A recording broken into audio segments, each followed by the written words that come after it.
Welcome to St. Hosea Hermitage. We shall continue our recollection on our topic, the innocent child within. And last time, we had an activity to help you reflect on the shadow of this innocent child. Are you now aware on how naivety and overconfidence is endangering the child within us? The innocent within is inclined to have a great deal of compassion for others, especially those in miserable conditions. And in spite of adversity, this innocent one could see the silver lining in their darkest shades. Born empath indeed.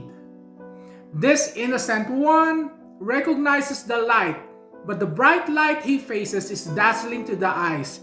If he kept his gaze focused towards the light, he might not clearly see his ways. Aware or not, the light in front of him casts a shadow behind him. However dark this shadow is, he needs to turn his gaze away from the light and towards the shadow.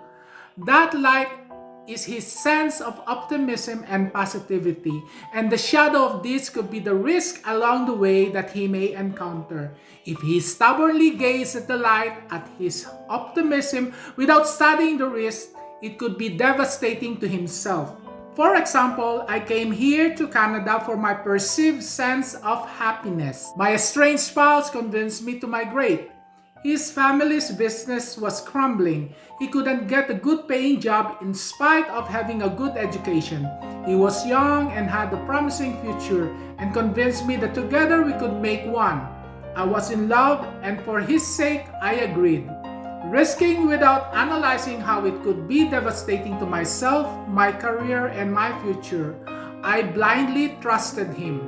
Then, I caught him flirting with other guys. He lied. He broke my heart. Left me for another guy, yet, who worse, scared being abandoned, I tolerated him and accepted him back. When our immigration to Canada was approved, we pretended to be okay. He was happy. His dream comes true. I fell in love with another guy. He felt insecure and tried to break us apart. He succeeded. I guess his efforts paid. Because we moved to Canada. Inside the plane, he promised to change as he leaned his head towards my shoulder. So I was hoping all would be well, but just after 2 years, he left me for another man. It was at that point that I realized that I left everything for him. My career, my parents, my future. Life was difficult. I wanted to go back to the Philippines, but I had no money and I had a hard time paying for my bills. I was angry at him. He even lied to people pretending not only that he was single, but we were cousins. I told them no. He was my spouse. He came here to Canada as my dependent. I was the one approved to migrate, and his qualification to come here was my declaration that he was my spouse. Before, I was scared of him, but only because I was afraid he would abandon me. But after the abandonment, he perhaps thought that he could still come to me and manipulate me as he used to. It took a couple of years before I would allow him to talk to me. But I waited till the time I was sober. And when we did talk, I enumerated to him all my heartaches. I told him, if I could not forgive you, it is because I find it difficult to forgive myself in allowing myself driven to this situation, ruining my future because of you. And even till now, just the mention of his name, just seeing his face or his picture would bring back memories of betrayal. And even if I wanted to forgive him, I could not. His betrayal created deep scar in my soul. Following his dream was a path taken by an innocent empath in me that led me experience the orphan within, the abandonment. Snow White or the Red Little Riding Hood epitomized this innocent child, unable to guess of an impending danger. Being fooled is inevitable, and the innocence lost. That is what happened to me. I was fooled. Like Snow White or the Sleeping Beauty, the innocent fell to slumber. But soon, the prince come to awaken her. But where is my prince to lift me up? Well, I should not look any farther because the prince is already in me. The prince epitomized the hero in us, the intermediary to help the innocent in us to rise. I always look for that prince in others, but to no avail. I only end up disappointed. The innocent in me again never learned, falling to the same trap, falling to another lover who only uses me. It was a pattern. After the pains were gone, I become trusting again, and then it's too late once I fell again. Lies and unfaithfulness breaks me. When the pain becomes unbearable, it awakens me again.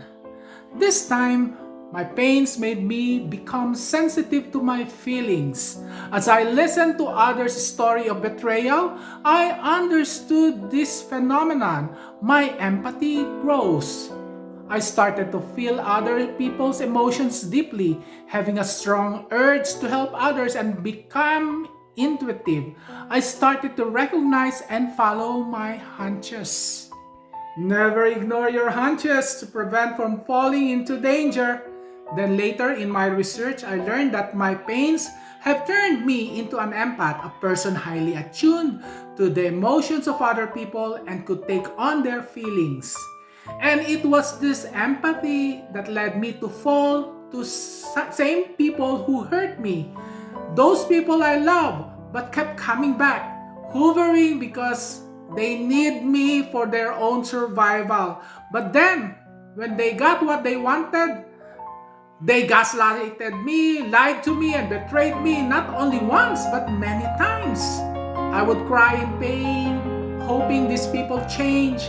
I had this idea that I am following a forgiving God and so I must forgive too.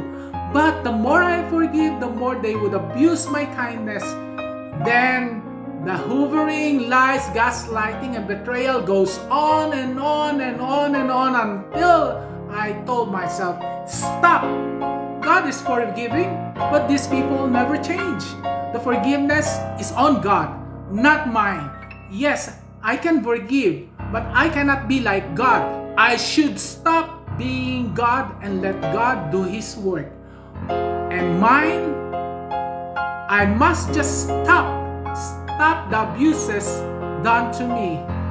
The shadow of an empath, like that of an innocent child and the orphan child, is the inability to set boundaries. Many empaths struggle in setting boundaries because of their feelings drawn to compassion, easily to give to the fraudster pretending to be in need. This is the path taken by many empaths that can be easily drawn by their emotions without thinking of the risks and implications. Well, would you like to stay that way? Innocent and being swayed and always being taken advantage and then later being taken for granted? Our activities for each of us participating in this recollection to trace the past from where it started, from when it started, then take note where things has gone wrong. The task is to being able to identify the red flags. And once you identify these, remember this and make this your guide in making decision in the future. So, let us now prepare ourselves into a moment of silence. Let the music brings you back to where it started. Let the music brings you back to where it started.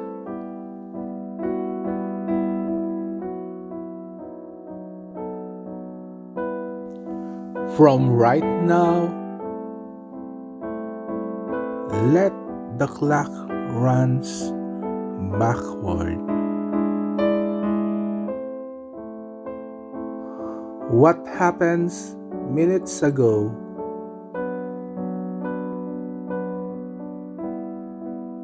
hours ago, days ago,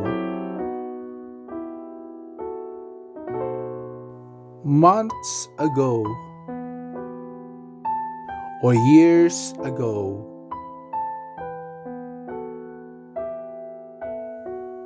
Bring back the memories where it started.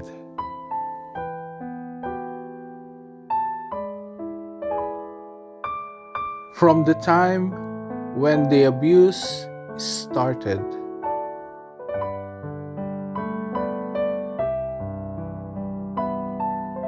From the time when you have been fooled. Remember what went wrong.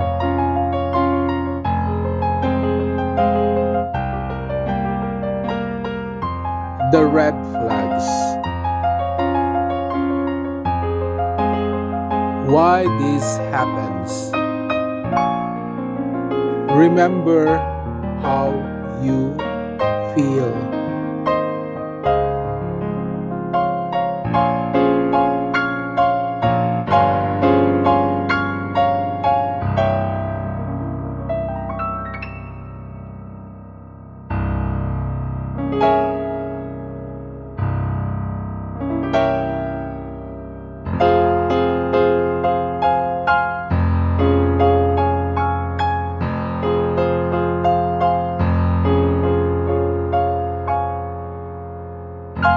Make a list of all the red flags, the pitfalls, what had happened.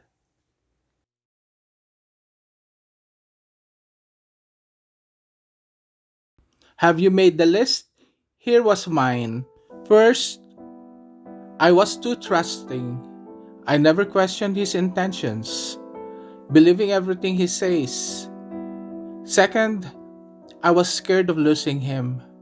The pain of separation was unbearable. I experienced abandonment many times and I do not want to go through it again. So I tolerated him. Third, the gaslighting made me believe I was not good enough, that I must please him to make it good. I lost my sense of self. Fourth, I sacrificed my dreams, my goals, my values for the sake of not losing him. Fifth, in spite of the sacrifices I make, he was cruel to make me even witness his unfaithfulness. I caught him, and yet I tolerated him. Six, he lies. He denies. Seventh, tolerating him feels dehumanizing to myself. I feel disrespected. We cannot undo the past, but looking where we failed, we can prepare for a better future, knowing where the pitfalls were. Not falling into the same pattern while staying trusting and open to the world. Still, a positive outlook on life is much better, I believe. So, to end this session, let us now go back into our silence. Reflect and make plans for the future. Make a resolution what needs to be done or to understand so that the same pattern of being fooled will not happen again. Let's take a moment of silence.